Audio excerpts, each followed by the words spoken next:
Olá, queridos! Sejam bem-vindos ao nosso programa Profecias Bíblicas Esperança das Nações. Louvado, bendito seja o nome do Senhor, que não nos deixou no escuro no meio de todos esses pecados relacionados a essa terra. O Senhor Deus nos descortina as profecias e nos mostra o que está acontecendo por trás dos bastidores, o que realmente está acontecendo com as nações da terra. E você está envolvido. Eu também estou envolvida, nossa família, o mundo inteiro. O envolvimento é global, aliás, é universal, porque somos espetáculo para os mundos. Queridos, vamos orar agora. Vamos pedir a Deus que Ele nos abençoe ao abrirmos a palavra sagrada. Vamos buscar ao Senhor. Vamos orar a Deus neste momento. Misericordioso Deus e Pai que estás nos céus, em nome de Jesus eu te peço, vem nos abençoar, Senhor. Vem nos dar o Santo Espírito para entendermos, para abrirmos o nosso entendimento, para movimentar o nosso desejo, a nossa vontade, Senhor Deus, para que possamos fazer o Teu querer, aquilo que o Senhor quer. Em nome de Jesus Cristo, aquele que está no lugar santíssimo do santuário celestial, nós nos colocamos à Tua disposição e confiamos em Ti. Amém, Senhor. Querido, vamos juntos agora nessa excursão grandiosa que estávamos tendo no livro de Daniel. Nós vamos estudar as profecias e estamos começando com o livro de Daniel, esse livro tão espetacular, cheio de detalhes interessantes, cheio de buscas incríveis, que Deus, na sua maneira de se revelar, trouxe para cada um de nós.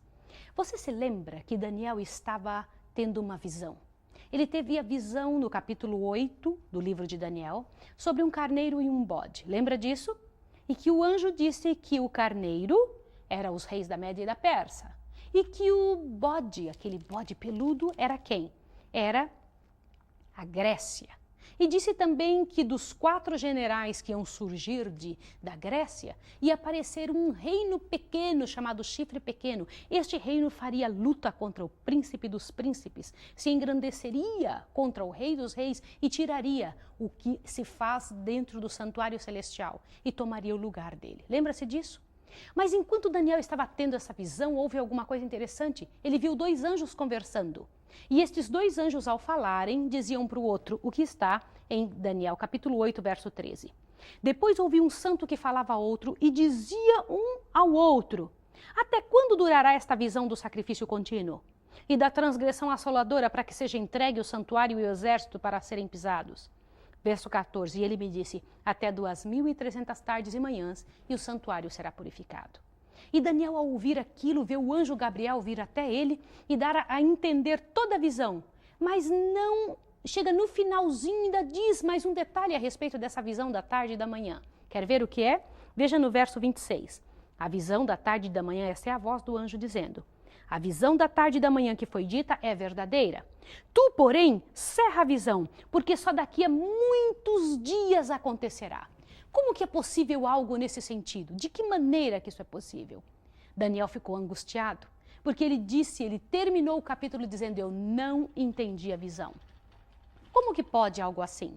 O que Daniel não havia entendido se nós compreendemos a visão toda? Dizendo, o anjo disse até pelo nome das nações ao qual representavam esses animais. O que foi que ele não entendeu? Eu quero que você pegue agora uma caneta, junto com a sua Bíblia, e vá marcando o que eu vou dizendo. Você se lembra que a Bíblia ela foi escrita em 2 idiomas, tá bem? Sumamente em 2 idiomas. O Velho Testamento foi escrito em hebraico, o Novo Testamento em grego. Na linguagem hebraica, lá onde diz a palavra visão, é interessante que você observe um detalhe. A palavra visão tem 2 palavras para denotar visão na nossa língua. Então é preciso que você compreenda muito bem do que o anjo está falando. Eu quero que você pegue uma caneta e vá marcando o que eu vou dizer para você que marque aí, combinado? Vamos ver juntos.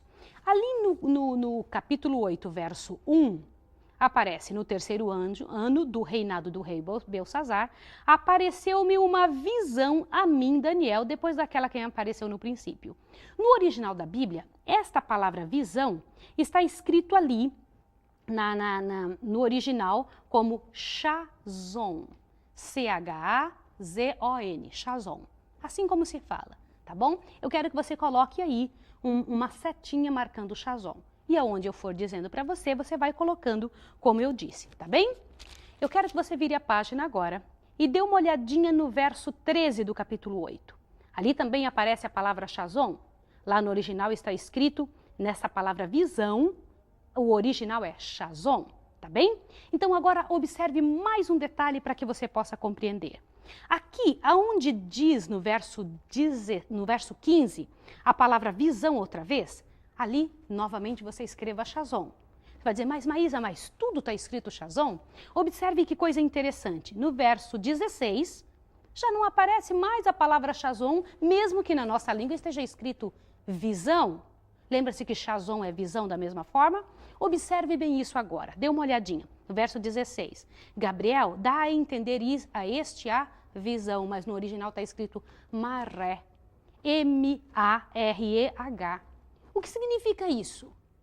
Quando os estudiosos começaram a observar, falaram, mas por que no original são duas palavras para a mesma tradução, visão? Continue escrevendo.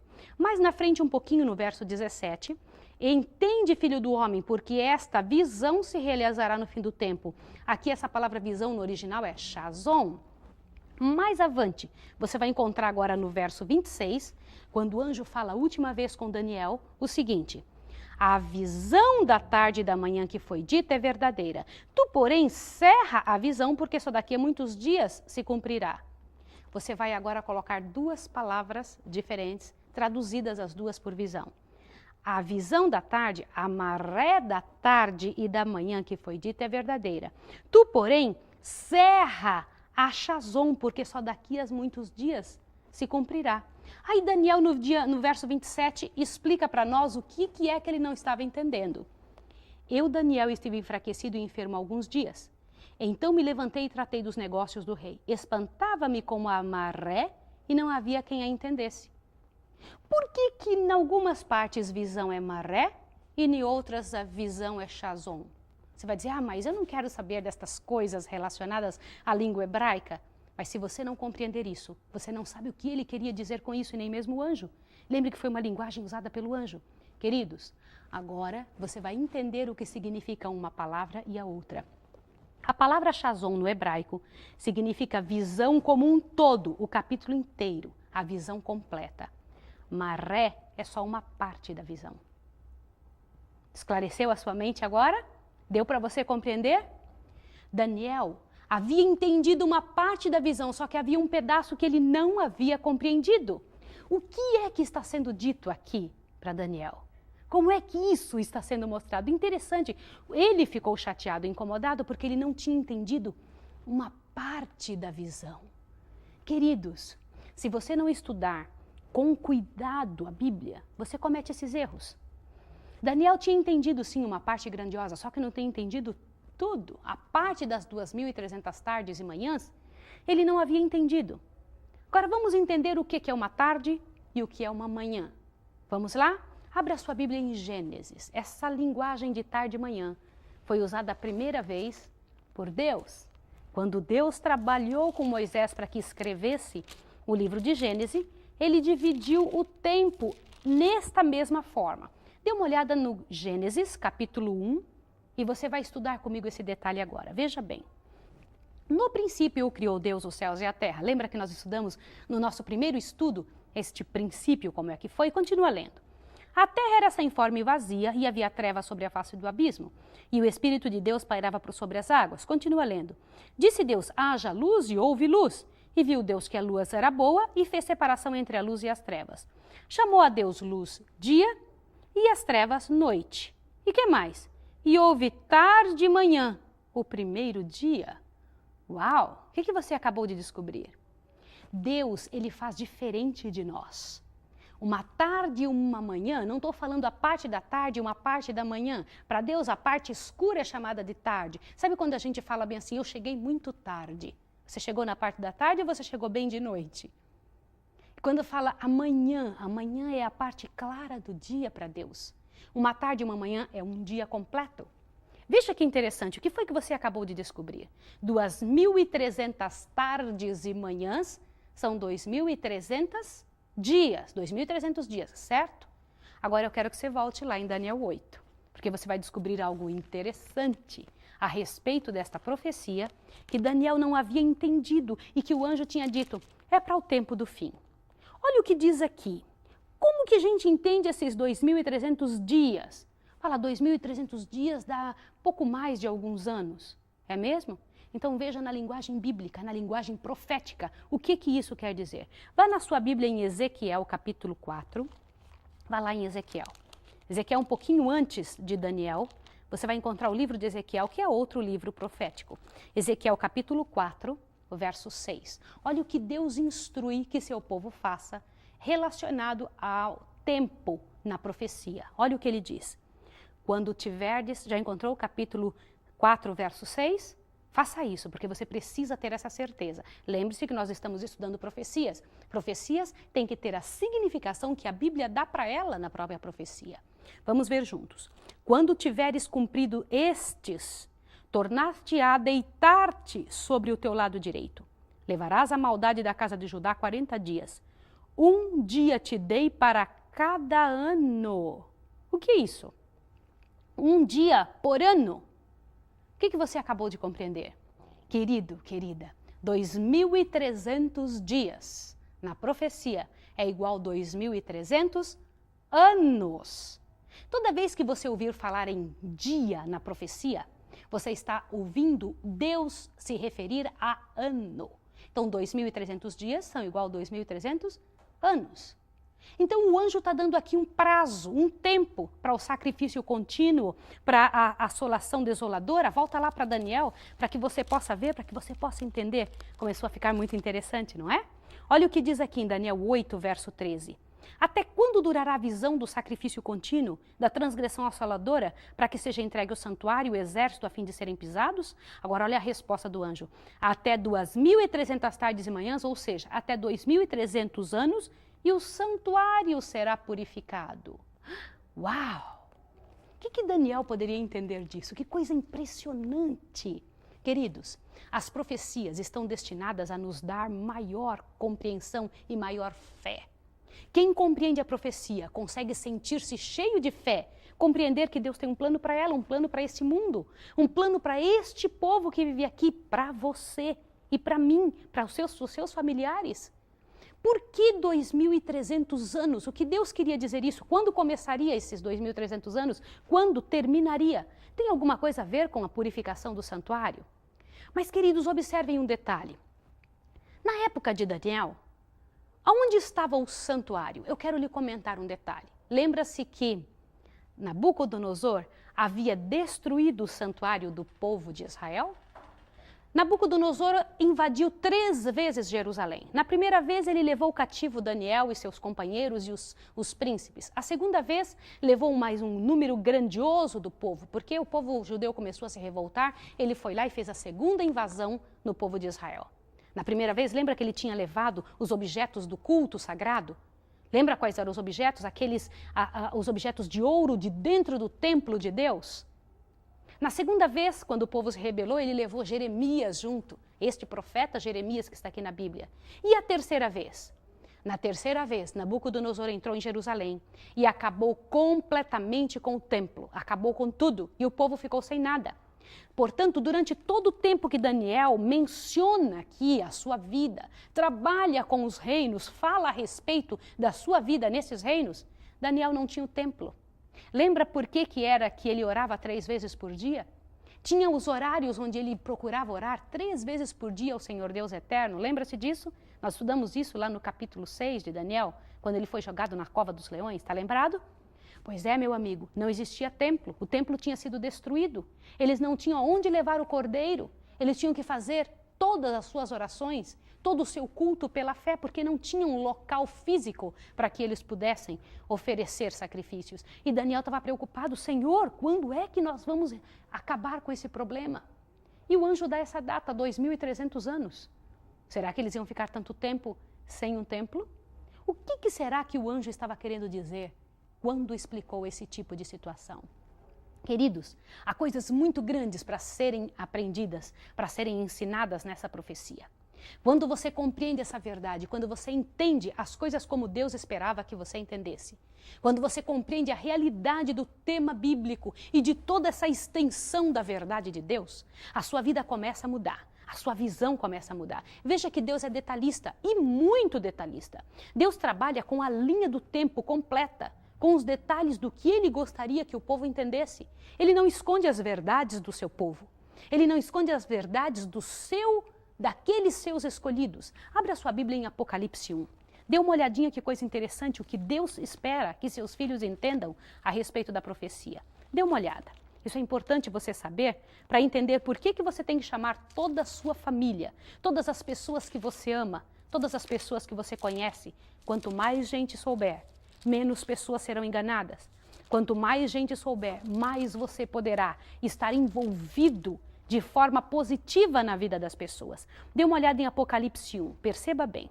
Revelação de Jesus Cristo, que Deus lhe deu, Deus deu essa revelação para Jesus, para mostrar aos seus servos as coisas que em breve devem acontecer. Para quem que deveria mostrar essa profecia? Para os seus servos. Querido, isso é para os servos verem. Ele as enviou pelo seu anjo e as notificou ao seu servo João. Agora, observa o verso 3. O verso 3 é para você e é para mim. Olha o que diz aqui. Bem-aventurado aquele que lê. Bem-aventurados os que ouvem as palavras desta profecia e guardam as coisas nela escritas, porque o tempo está próximo. Queridos, que coisa séria. É importante você ler, é importante você ouvir, mas é importante você guardar. Por isso você vai ser bem-aventurado. Sabe o que significa bem-aventurado? Bem-aventurado é aquele que é feliz perante o Senhor. Isso é coisa muito séria. Queridos, voltem para o livro de Daniel. Essa bênção grandiosa que Deus quer dar para você e para mim. Veja o que traz aqui, o que Daniel fez então, depois dessa época, quando ele não havia entendido as 2.300 tardes e manhãs. Veja Daniel 9, capítulo 9. Estamos caminhando, não é? Estamos prosseguindo. Veja aqui no capítulo 9, verso 1. No primeiro ano de Dario, filho de Assuero, olha bem, Dario agora já era a nação medo-persa, da nação dos Medos, o qual foi constituído rei sobre os reis dos caldeus. No primeiro ano do seu reinado, Daniel, entendi pelos livros que o número de anos, olha aqui, Daniel tinha compreendido que aqueles dias falados ali no capítulo 8, pelo anjo que ele não havia compreendido, se referiam a anos. Que aqueles anos de que falou o Senhor ao profeta Jeremias, que havia de transcorrer sobre as desolações de Jerusalém, era de 70 anos. Por que ele cita isso ao iniciar esse capítulo? Daniel, ele não se contentou simplesmente de ficar sem saber. Ele foi buscar na Bíblia, aonde poderia ter mais alguma coisa que pudesse explicar para ele essas 2.300 tardes e manhãs. Queridos, a coisa é muito fácil de compreender. Quando você não sabe alguma coisa, tem que buscar ao Deus eterno. Tem que falar com Ele, tem que buscar na palavra dEle o que Ele tem para revelar para você a respeito disso. E Daniel não fez diferente. Ele estava sem saber o que significava, buscou nos livros e encontrou no livro de Jeremias que Deus havia dito que o tempo que o povo dele ia ficar sofrendo como escravo seria de 70 anos. Deus havia dito isso através de Jeremias. Mas ele estava buscando o quê? Entender as 2.300 tardes e manhãs. Agora veja que linda oração de Daniel. Como que você imagina que Daniel orou ao Senhor? Que tipo de comunhão ele tinha? Lembra que Daniel não era um homem de duas caras? Ele vivia realmente a sua religião e quantas vezes esteve quase para morrer perante a verdade que ele sustentava? Lembra-se disso? E Deus sempre o honrou. Diz aqui, dirigi o meu rosto ao Senhor para o buscar com oração e rogos, com jejum, pano de saco e cinza. Orei ao Senhor meu Deus, confessei e disse, ó Senhor Deus, grande e tremendo, que guardas a aliança e a misericórdia com os que te amam e guardam os teus mandamentos. Por que é que aqui Daniel deixa claro que Deus guarda a aliança dele para com aqueles que amam a Deus e guardam os seus mandamentos? O que isso quer dizer? Pecamos, veja o verso 5, e cometemos iniquidades, procedemos impiamente e fomos rebeldes, apartamo-nos dos teus mandamentos e dos teus juízos.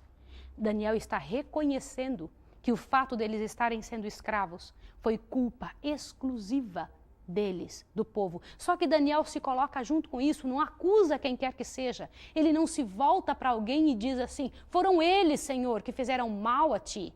Lembra-se que Daniel tinha uma vida justa e santa? Percebe isso? No entanto, o que você percebe? Ele se coloca junto com o povo e diz: pecamos, cometemos iniquidade. Que caráter, que posicionamento de cristão, não é? Continua. Veja o verso 6. E não demos ouvido aos teus servos, os profetas, que em teu nome falaram aos nossos reis, nossos príncipes, nossos pais, como também a todo o povo da terra. Olha bem, você sabia que o povo judeu foi longamente, por anos, mais de 1000 anos avisados, que se eles fizessem o errado, eles seriam levados por escravos? E foi realmente isso que aconteceu, queridos. O povo de Israel, todo profeta que era levado perante eles, todo profeta que era trazido perante eles, queridos, eles mandavam matar. Vários deles foram mortos.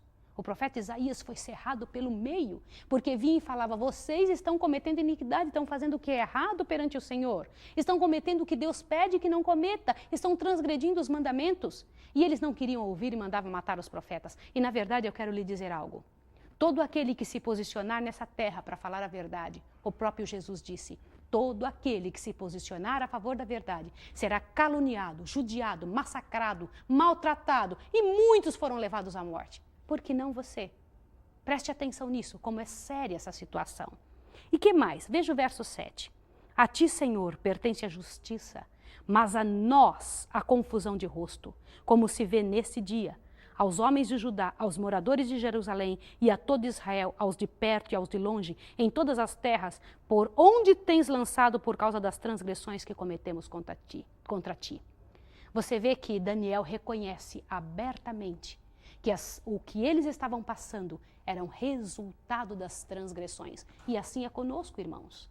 Assim é conosco, queridos. Todas as vezes que somos levados a passar por uma situação ou estamos sendo provados, Deus quer provar para os anjos do céu, para os mundos não caídos, que existe dentro de nós. Não é que Deus precisa saber, Deus sempre sabe o que vai dentro de nós. Ele quer provar de que metal nós somos feitos. Se somos feitos de palha ou se somos ouro puro e refinado. Então ele nos permite passar por algumas situações para que nós possamos mostrar quem realmente nós somos. Agora continua. Veja mais aqui o verso 9. Ao Senhor nosso Deus pertence a misericórdia e o perdão, pois nos rebelamos contra ele. E não obedecemos à voz do Senhor nosso Deus para andarmos nas suas leis, que nos deu por intermédio de seus servos, os profetas. Sim, todo Israel transgrediu a tua lei, desviando-se para não obedecer à tua voz. Por isso a maldição e o juramento que está escrito na lei de Moisés, servo de Deus, se derramou sobre nós porque pecamos contra eles. Queridos, por que é que Daniel cita tantas vezes essa questão relacionada à lei? Você não acha interessante e que nós deveríamos estar voltando a nossa mente, a nossa cabeça, os nossos pensamentos para esses detalhes relacionados à verdade de Deus? Por que todos os profetas do passado tinham este cuidado de entender que a lei de Deus era para ser guardada, era para ser temida, era para ser observada? Por que isto? O que é que estava acontecendo aqui? Meus queridos, na próxima aula, eu gostaria que você chamasse a nossa próxima lição de uma lição extremamente importantíssima. Nós não somente vamos estudar as 2.300 tardes e manhãs, como também vamos entender por que a lei de Deus é tão importante para esta terra, para os filhos de Deus. Por que transgredi-la causa tantas e traz tantas consequências? Você precisa compreender isso. Essa questão que existe entre todas as religiões, dizendo que a lei de Deus foi abolida, isso é verdade ou não? O que a Bíblia diz a respeito disso? O que o Senhor Jesus diz a respeito disso? O que o céu espera de nós em relação à sua lei? Isso não é brinquedo, isso é coisa muito séria. Veja que Daniel aqui reconhece que a transgressão da lei os levou a serem cativos. E mais, veja que ele confirmou a sua palavra que falou contra nós e contra os nossos juízes que nos julgavam, trazendo sobre nós um grande mal. Nunca debaixo de todo o céu aconteceu como em Jerusalém. Meus queridos, é uma realidade. Para o povo judeu nunca havia acontecido e nunca aconteceu com nenhum povo. A ponto de um Deus, o Deus eterno, aquele que se assenta ali no trono da majestade do céu, no trono do centro do controle do universo, descer e vir estar entre o povo? Isso é coisa muito séria. Nunca aconteceu com povo algum. Queridos, aquele foi um povo grandemente honrado. E Deus havia honrado grandemente esse povo. Você percebe que Deus está honrando a sua vida hoje? No restante da oração de Daniel, que nós vamos estudar com detalhes no próximo estudo, você vai ver o porquê que Daniel estava orando aqui, qual era a razão. E você vai ver que bela resposta Deus deu a ele. E Deus pode dar a mesma resposta a você. Deus se interessa pela sua vida, Deus se interessa pela sua decisão. Você é o amado do Senhor. A sua família é importante para Ele. Não permita que nada atrapalhe a sua decisão. Nenhum bem dessa terra, nenhum vício, seja o que quer que seja. Você tem clareza com Deus a respeito da verdade. Você tem um coração para decisão. Deus te deu liberdade de decisão. E hoje é o dia da sua decisão. Eu gostaria de orar com você e com sua família para que você decidisse a estar no caminho correto, a andar da forma correta, a viver de forma justa e santa esses últimos dias da história da Terra. Você foi chamado para viver nos últimos dias da história deste mundo. Louvado seja Deus, porque fazemos parte deste povo que Deus escolheu para os últimos dias da história da Terra. Vamos orar agora? Eu quero orar com você. Vamos pedir ao Deus eterno que nos abençoe? Glorioso Senhor que estás nos céus. Muito obrigado, Senhor, por ter nos dado tanta clareza a respeito da Tua verdade, a indicação do que o Senhor espera que nós façamos e também, Senhor, uma esperança tão grandiosa no futuro. Abençoa-nos agora, Senhor, ao terminarmos esse estudo e que a pessoa que está nos vendo e nós mesmos aqui, sejamos considerados perante Ti, Senhor Deus, como pessoas que precisam da Tua ação, da Tua misericórdia, para que possamos estar entre aqueles nos últimos dias que decidirão, e eu quero decidir e eu espero que essa pessoa decida também, estar entre aqueles que vão olhar para Jesus Cristo e dizer: este é o nosso Deus a quem aguardávamos. Em nome de Jesus, nos entregamos para Ti, pela graça e pelo poder do Filho de Deus, aquele que está no lugar santíssimo do santuário celestial, por quem oramos, em nome de quem oramos e agradecemos. Amém. Que Jesus abençoe você e sua família. Até o próximo estudo.